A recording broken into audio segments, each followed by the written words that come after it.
medyo napapansin natin na matapang yung naging pahayag ni President Bongbong Marcos dito sa ASEAN Summit tungkol dun sa usapin ng West Philippine Sea. Kasi based dun sa schedule niya, unang-unang dinaluhan ni Presidente yung ASEAN-China Summit. Dito, talagang sinabi niya, tahasan siyang nanawagan sa ASEAN at saka sa China, tapusin nyo na yung Code of Conduct na yan. Kasi importante nga naman tong Code of Conduct, no, para maging malinaw yung framework pagdating dyan sa usapin ng West Philippine Sea.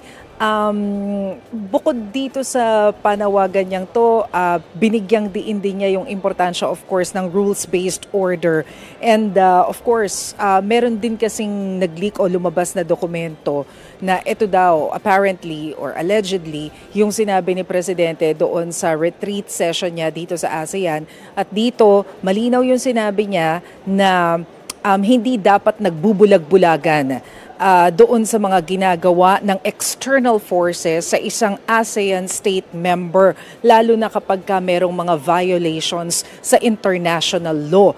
At malinaw din doon sa dokumento na sinabihan niya yung mga ASEAN na ang pananahimik tungkol sa mga violations ay kumbaga nagde-diminish dun sa mismong purpose ng ASEAN. So dahil nga dyan sa lumabas na dokumento na yan, hinabol natin si President Bongbong Marcos kanina para makuha yung kanyang pahayag at makumpirma. Sinabi niya ba to? Nabasa niya ba talaga to dun sa retreat session?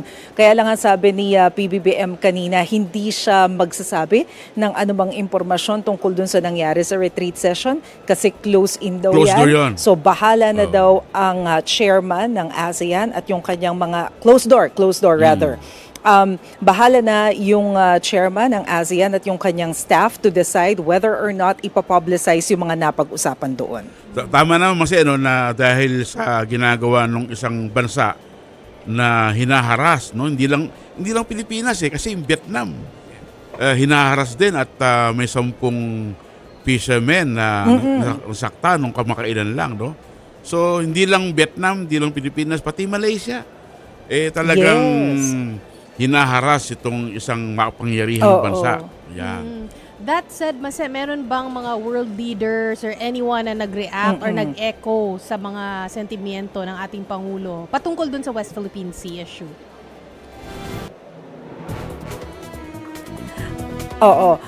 Ang sinasabi nung ibang mga nakausap natin dito, mukhang first time din nagsalita nung ibang bansa tungkol dito sa usapin na to doon sa ASEAN-China Summit. But we're still waiting for an official statement coming from Malacanang or at least sa Department of Foreign Affairs para mas maging malinaw yung naging pahayag ng ibang mga foreign delegates dito sa ASEAN. Pero ang malinaw kasi kakatapos lamang ng bilateral meeting ni President Marcos at saka ni Canadian Prime Minister Justin Trudeau, and doon nagpasalamat si Presidente doon sa suporta na pinapakita ng Canada doon sa pinaglalaban natin na rules-based order, yung pagsunod sa international law na hindi lang daw doon sa salita yung ipinakitang suporta ni Trudeau dahil nararamdaman din daw yung kanilang presensya sa West Philippine Sea, yung kanilang suporta. Dahil nagpadala ng barko ang Canada, no, at nakipag-exercise sa Philippine Navy kasamang US,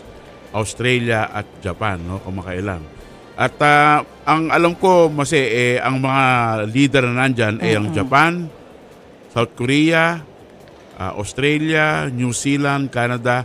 Ang wala lang yung China at yung US, no?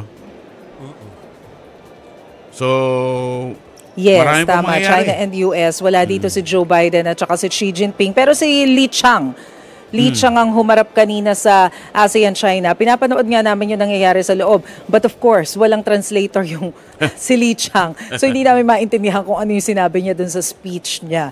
Oo, walang tumutulong sa amin dito para ipaliwanag kung ano yung laman ng sinasabi niya. Pero traditionally talaga, yung presidente ng China ay hindi umattend ng ASEAN Summit. Talagang yung premier lang, no?